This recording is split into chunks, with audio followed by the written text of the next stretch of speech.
Dear students, हम कल के वीडियो को आगे बढ़ाते हुए आज भारतीय राज्य का स्वरूप कैसा है इसके बारे में बिंदुवार अध्ययन करेंगे। भारतीय राज्य का अध्ययन निम्न प्रकार से किया जा सकता है। उदार लोकतंत्रीय राज्य के रूप में। उदारवाद का अर्थ है ऐसी राजनीतिक व्यवस्था जहां व्यक्ति की स्वतंत्रता सुरक्षित हो। भारतीय लोकतंत्र ब्रिटिश प्रणाली के संसदीय लोकतंत्र पर आधारित है, जिसे 3 कारणों से अपनाया गया।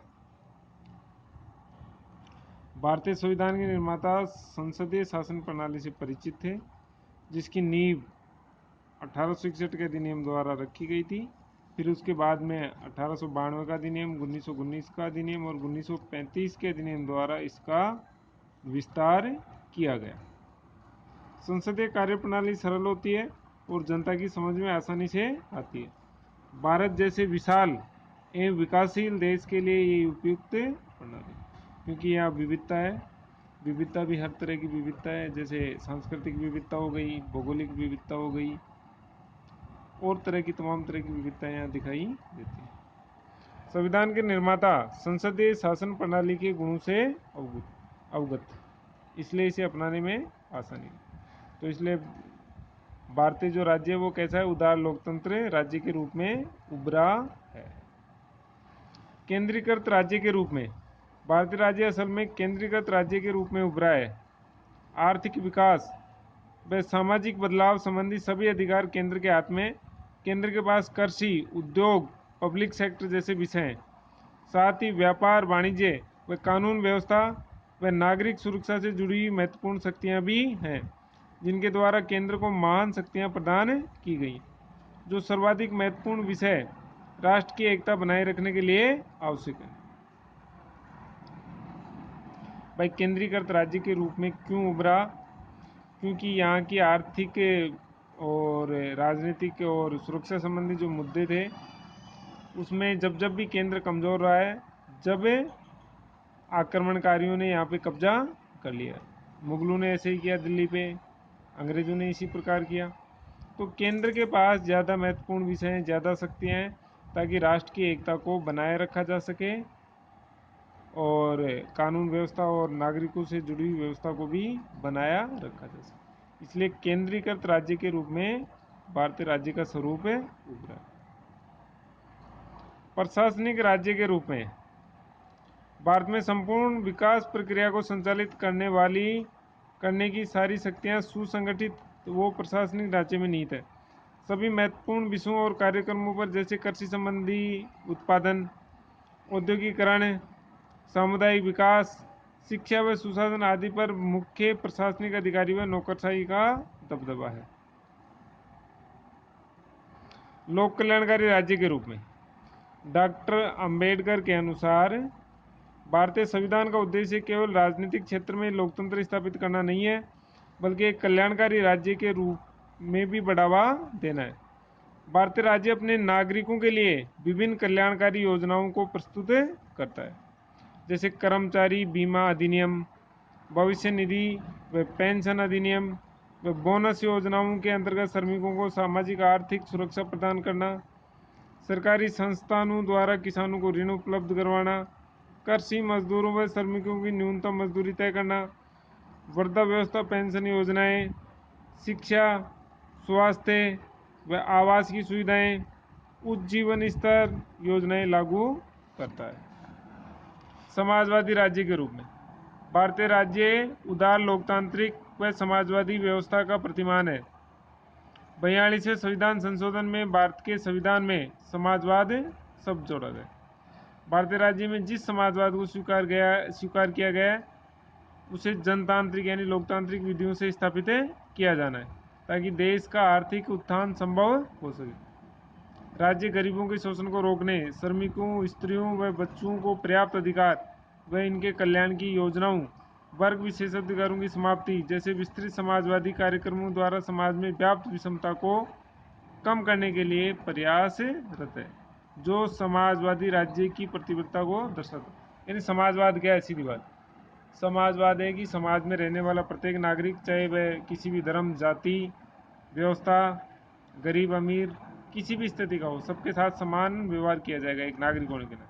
और जो समाज का कमज़ोर तबका है, गरीब वर्ग है, उसके उत्थान के लिए प्रयास किए जाएंगे। और उसके लिए लोकतांत्रिक तरीके से समाजवाद की स्थापित किया जाएगा। कल्याण की योजनाएं चले जाएंगी, छात्रवृत्ति की योजनाएं, वर्ग विशेष अधिकार की समाप्ति है, ऐसी चीज़ों को समाप्त करके समाजवाद की स्थापना की जाएगी। और ऐसी बहुत सारी योजनाएं देखते हैं जो समाजवाद की स्थापना करती हैं। जैसे आपका पीडीएस सिस्टम है, पब्लिक डिस्ट्रीब्यूशन सिस्टम, यानी सार्वजनिक वितरण प्रणाली, जिसके अंतर्गत राशन व्यवस्था का संचालन किया जाता है। मनरेगा योजना है, पेंशन स्कीम है, वृद्धावस्था पेंशन स्कीम है, और कई तरह की छात्रवृत्ति योजनाएं जो आप देखते रहते हैं, जिनका लाभ भी उठाते हो, तो वो समाजवादी ढांचे का ही स्वरूप है। धर्मनिरपेक्ष राज्य के रूप में 42वें संविधान संशोधन के तहत भारत की प्रस्तावना भारत को एक धर्मनिरपेक्ष राज्य के रूप में वर्णित करती है।